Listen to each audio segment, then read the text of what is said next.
주님 오시옵소서, 어서 주님 오시옵소서. 우리 찬양한 우리 찬양대의 고백처럼 우리가 늘 주님을 바라보고 주님 이 땅 가운데 임하시길 소망하면서 다시 한번 믿음으로 나아가는 모든 성도들 되기를 간절히 축복합니다. 우리 귀한 찬양 들려준 우리 찬양대를 위해서 크게 한번 박수 한번 해주셨으면 좋겠습니다.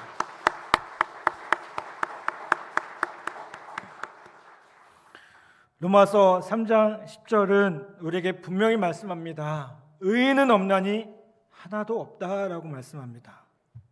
이 말씀은 우리 모두가 죄인이라는 것입니다. 제가 만나본 수많은 그리스도인 중에 자신은 죄인이 아니라고 하는 사람을 저는 만나보지 못했습니다. 그런 의미에서 그리스도인 대부분 자신이 죄인이라는 사실을 인정합니다. 그런데 자신이 죄인임을 그냥 머리로 아는 것과 실제로 자신이 죄인임을 아는 것은요, 완전히 다릅니다. 많은 그리스도인들이 자신이 죄인이라고 고백하지만 실제로 자신을 죄인이라고 아는 것 같지는 않아요. 용서하지 못하는 모습을 봐도 그렇고요, 다른 사람을 대할 때 은혜롭지 않은 것을 보면 더 그런 것 같습니다. 자신이 죄인이라는 사실을 깨닫는 사람은 다른 사람에게 관대할 수밖에 없습니다. 자신이 어떤 죄인인지 알면 다른 사람에게요, 까다롭지 않습니다. 그런데 우리의 경험에 의하면 교회 안에서 성도들 사이에 갈등과 다툼도 있고요, 정죄하며 판단하는 일도 있음을 보게 됩니다. 이것은 비단 우리 교회만의 문제가 아닙니다. 우리가 함께 신앙생활했던 모든 교회들의 모습 가운데 나타나는 모습임을 보게 돼요. 이것은 자기가 죄인임을 아직도 분명히 깨닫지 못했다는 증거임을 보게 돼요. 우리는 죄인이라고 고백은 하지만 실제로는 자신이 진정으로 인정하지 않은 채, 죄인임을 인정하지 않은 채 예수를 믿고 있다는 겁니다. 사도 바울은 의인은 없나니 하나도 없다라고 한 말의 의미는 로마서 1장에서 말한 것처럼 우리가 다 하나님의 진노 아래 있다. 즉 뭡니까? 지옥에 간다는 의미로 말씀하신 것입니다. 우리는 구제불능이며 지옥에 갈 수밖에 없는 완전한 죄인이라는 의미입니다. 그런데 이런 의미라면 자신이 죄인이라는 사실을 받아들이기 힘들어하는 교인들이 있음을 보게 돼요.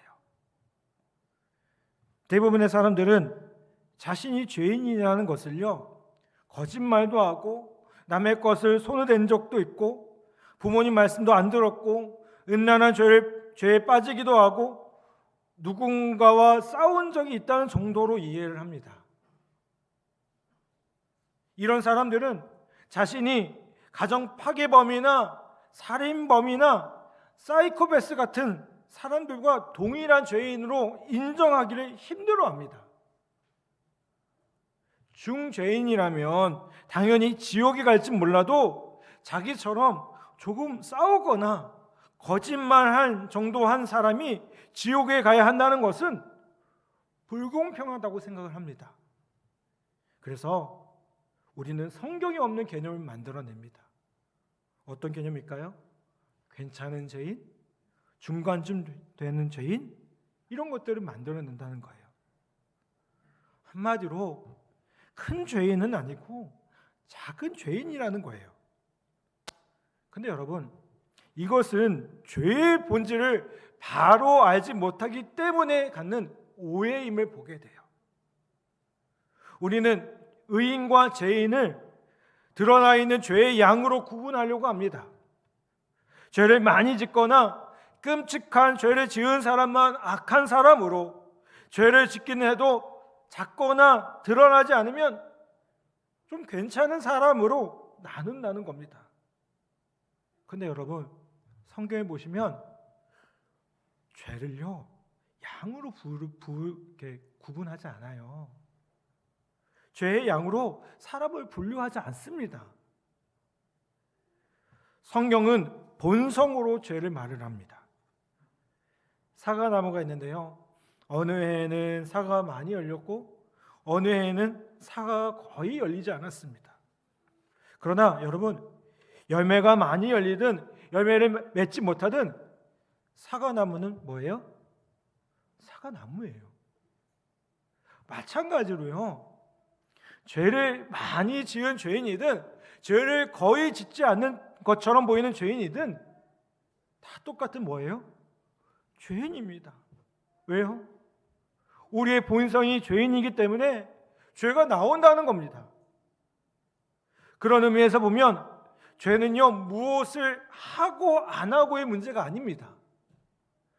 사도 바울은 로마서 1장에서 모든 사람이 하나님의 진노 아래에 있다라고 했고요, 하나님을 믿지 않는 이방인들의 죄악을 폭로를 합니다. 그리고 2장에 넘어가면 누가 나옵니까?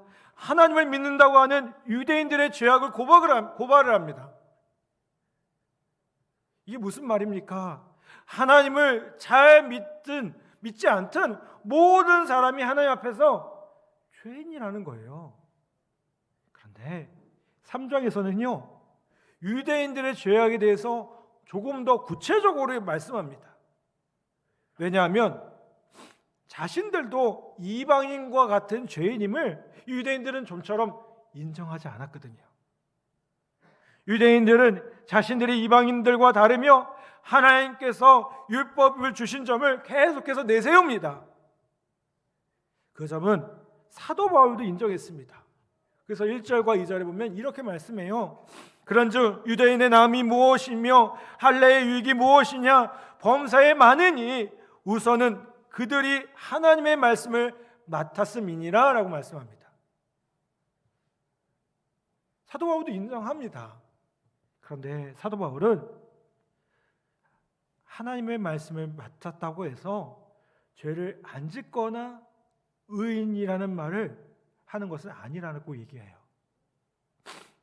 여러분, 아버지가 여러 아이들 중에 대표로 큰 아이를 불러서 아빠가 하는 말을 듣고 전하라고 했다면 이건 뭐예요? 큰 아이가 갖는 특권입니다. 그렇지만 여러분, 아이가 아는 말을, 아빠가 하는 말을 알아들었다고 해서 이 큰 아이가 아빠의 말을 더 잘 듣는다는 보장이 있나요? 없나요? 없어요. 그렇죠? 하나님께서 유대인을 택하셨고 하나님의 말씀을 맡겼지만 그렇다고 그것이 유대인들이 하나님의 뜻대로 잘 살았다는 증거는 되지 않는다는 거예요. 사도 바울은 그래서 이렇게 자문자답합니다. 로마서 3장 9절에 보면 그러면 어떠하냐? 우리가 나으냐? 결코 아니라. 뭐라고 얘기해요?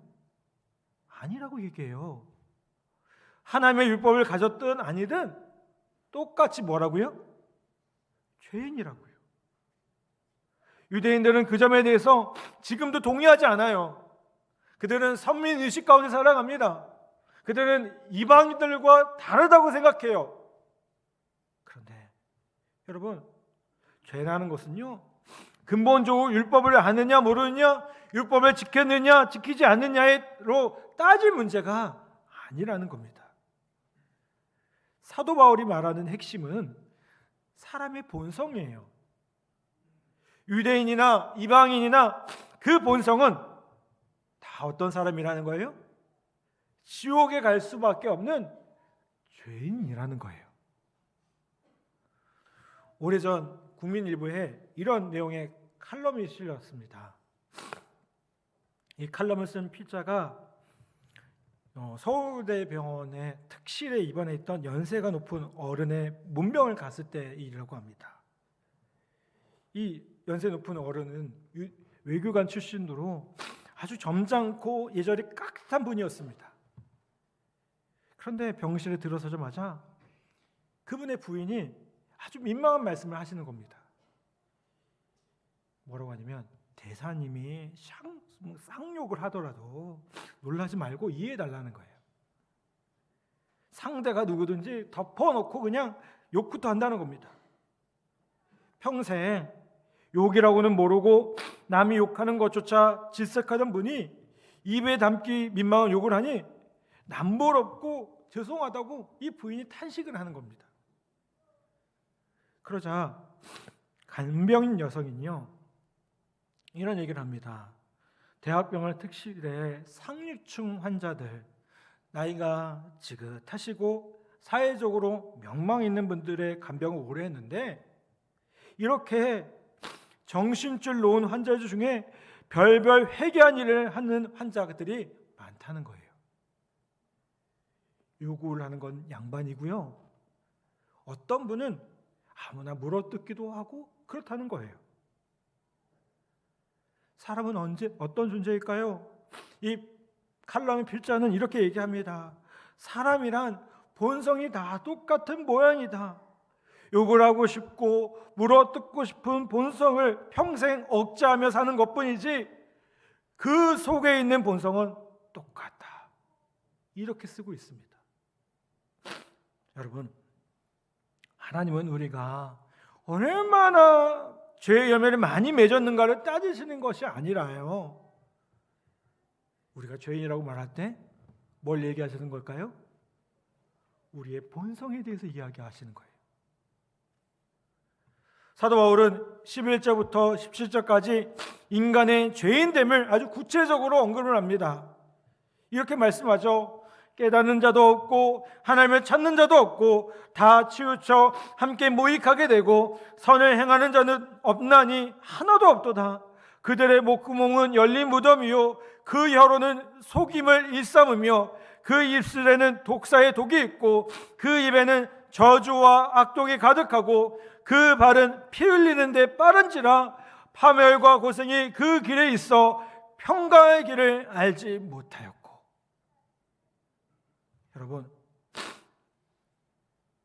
여러분들 중에도요 이 말씀에 쉽게 수긍하지 못하는 분도 있을 거예요.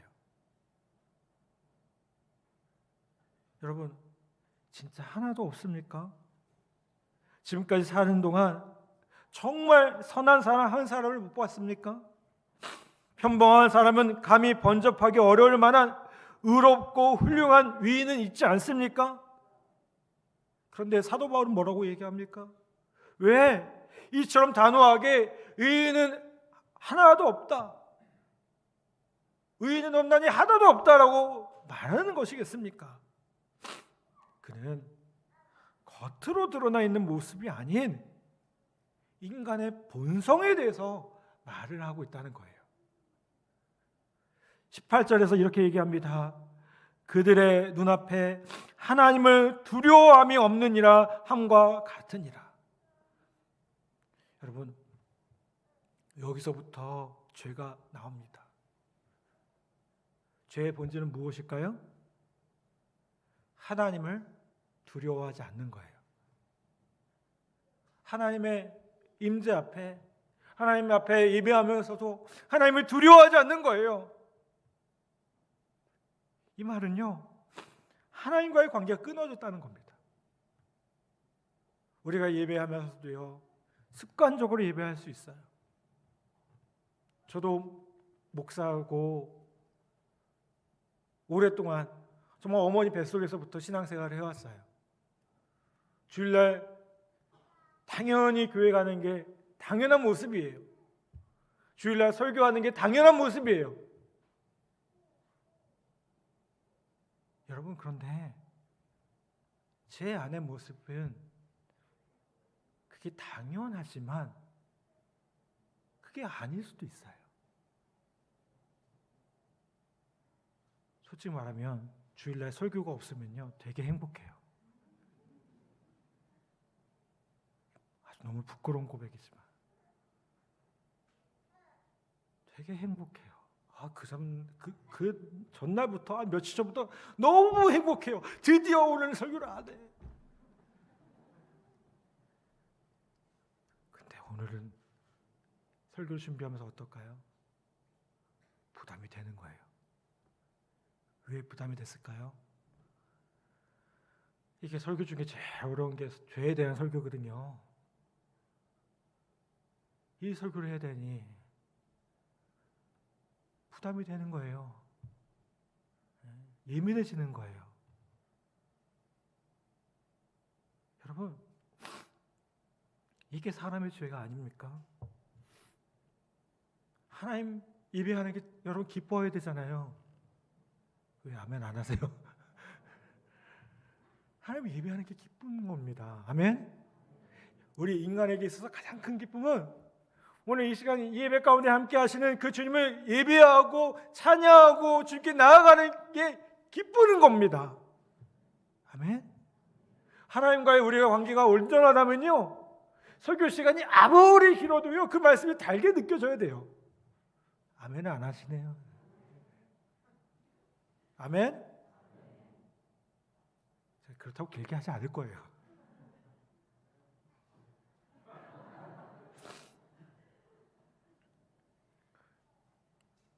달게 느껴져야죠. 왜요?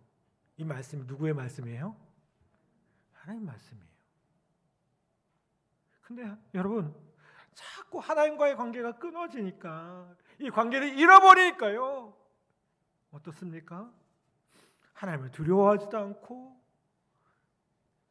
예배하면서 기쁨도 없고요, 예배하면서 감격도 없고요, 그저 의무감으로 습관적으로 예배한다는 거예요. 여러분, 이게 얼마나 무서운 죄입니까? 아담과 하와가 선악과를 따먹은 죄가 온 인류의 원죄라고 말을 합니다. 그런데 선악과를 따먹은 죄가 그렇게 큰 죄일까요? 여러분, 극악하고 끔찍한 죄로부터 선의로 하는 거짓말에 이르기까지 사람이 짓는 죄에는요 여러 가지가 있습니다. 그러면 선악과를 따먹은 죄는 어느 정도에 해당하는 죄일까요? 형법에 의하면 몇 년형에 해당되겠습니까? 윤리, 도덕적으로 생각하면 그렇게 큰 죄라고 생각되지 않아요. 죄 중에서도요 정말 작은 죄라고 보여집니다. 그런데 성경은 뭐예요? 이 죄가 원죄라고요. 우리는 이것을 어떻게 이해해야 됩니까? 여러분, 선악과를 따먹은 것은요 하나님을 자신의 마음에서 내쫓은 죄입니다. 우리의 마음은요 작은 영역 같아서 하나의 왕국입니다. 선악과를 따먹기 전에 아담과 하와의 마음에 하나님이 왕이셨어요. 그를 다스리고 계셨어요. 그렇게 그들은 에덴 동산에서 살았습니다. 하나님께서 딱 한 가지 금지한 것이 있었죠. 선악과를 따먹지 말라. 그것을 그들이 지키는 동안 하나님은 그들의 왕이셨습니다. 그런데 어느 날 마음에 유혹이 들어옵니다. 어떤 유혹이요? 하나님 정말 선하신가? 정말 좋으신 하나님이면 다 먹으라고 하시지 왜 하나를 먹지 말라고 하셨을까? 저거 먹으면 눈이 밝아져서 하나님처럼 된대. 이런 유혹이 들어오는 거예요. 이렇게 마귀가요 하나님에 대한 의심을 자꾸 마음에 심어줍니다. 그런데 하와가 이 유혹을 마음에 받아들여요. 그때부터 어떤 일이 일어났을까요? 하나님의 왕대심이 무너진 거예요. 아, 그런가? 정말 그런가? 그러고 보니 선악과가 다르게 보이는 거죠. 보암직도 하고 먹음직도 하고 지혜롭게 할 만큼 탐스럽게 보이기도 해요. 하나님은 왜 저렇게 맛있게 보이는 걸 먹지 말라고 하셨을까? 하나님은 선하지 않으신가 봐. 하나님, 내가 하나님처럼 되는 걸 싫어하시나 봐. 이렇게 마귀가 마음을 주는데 이걸 품어요. 이 말은 무슨 뜻입니까?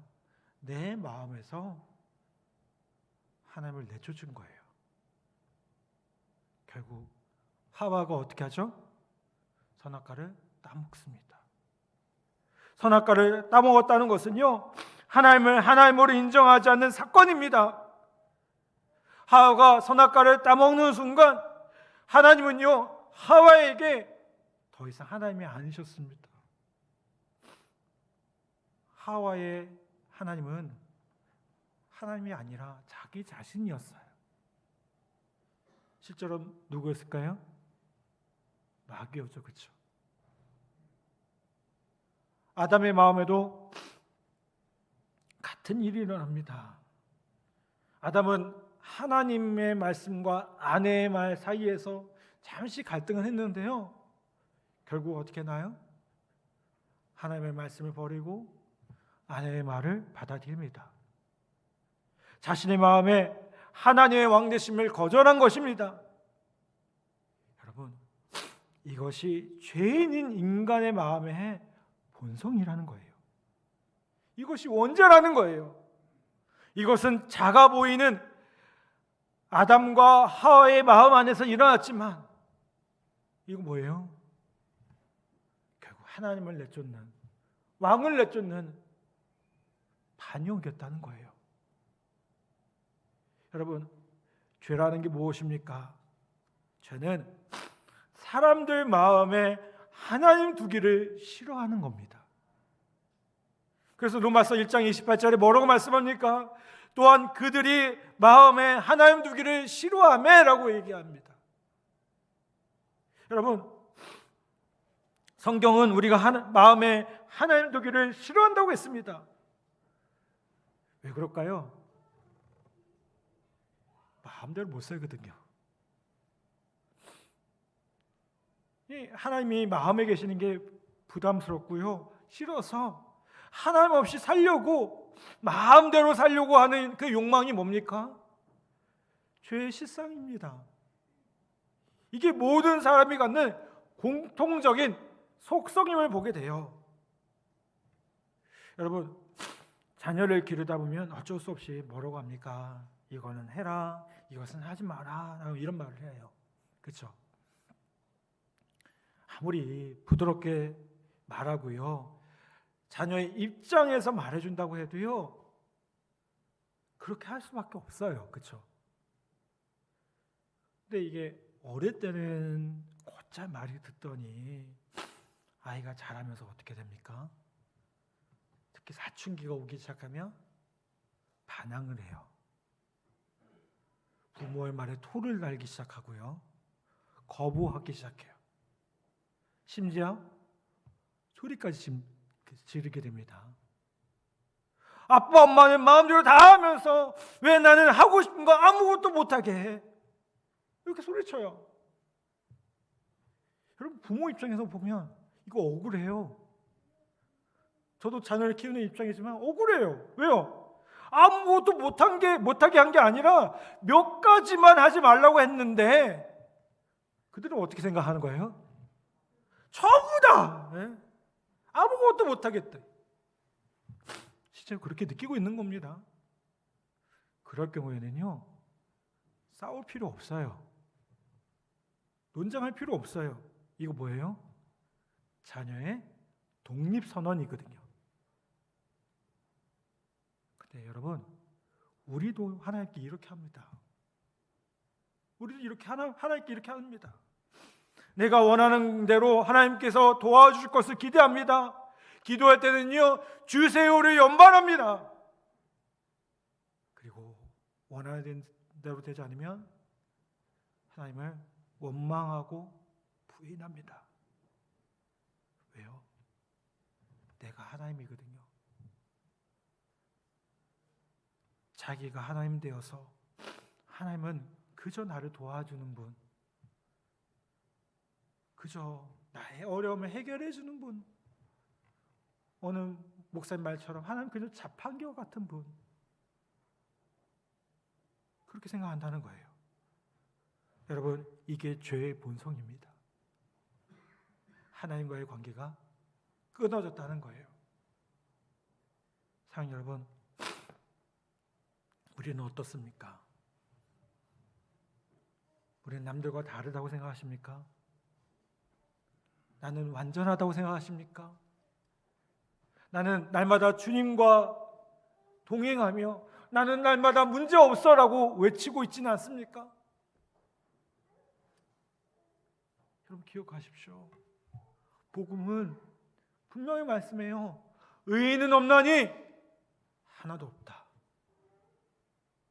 복음이 무엇입니까? 내가 죄인됨을 깨닫는 겁니다.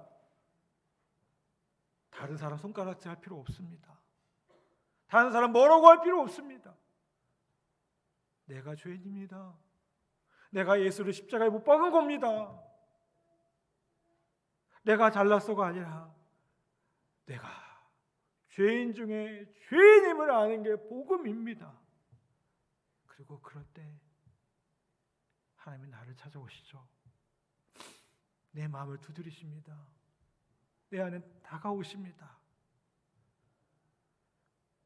그런 죄인임에도 불구하고 나를 사랑하신다는 것, 나를 사랑하셔서 십자가에서 그 놀라운 사랑을 알게 하셨다는 것, 이게 은혜이고 이것이 복음입니다. 사랑하는 여러분, 오늘 우리의 마음속에 예수님이 주인 되시고 우리를 사랑하신 그 사랑이 분명히 고백되어지는 귀한 은혜가 있기를 간절히 바랍니다. 여러분, 제가 여러분을 정죄하기 위해서 이 말씀을 하는 게 절대 아닙니다. 저 역시 죄인입니다. 어느 TV에 나오는 교주들처럼 저 신은 아닙니다. 왜 그들이 이상한 짓을 하고 자꾸 사회적으로 물의를 일으킵니까? 내가 신이라고 생각하고 내가 하나님이라고 생각하고 내 마음대로 행하기 때문에 그런 거 아닙니까? 여러분, 우리 다시 한번 우리 자신을 점검하고 말씀 앞에 우리 자신을 다시 한번 아주 진정하게 돌아볼 수 있는 귀한 은혜가 있기를 간절히 바랍니다. 그럴 때 하나님께서 우리를 품어주실 것입니다. 우리를 받아주실 것입니다. 그리고 말할 수 없는 은혜로 우리를 새롭게 하여 주시리라 저는 분명히 믿습니다. 그 놀라운 은혜로 다시 한번 새로워지는 귀한 은혜가 있기를 간절히 축복합니다. 이 시간 우리 말씀을 기억하며 우리 함께 찬양했으면 좋겠습니다. 내가 예수를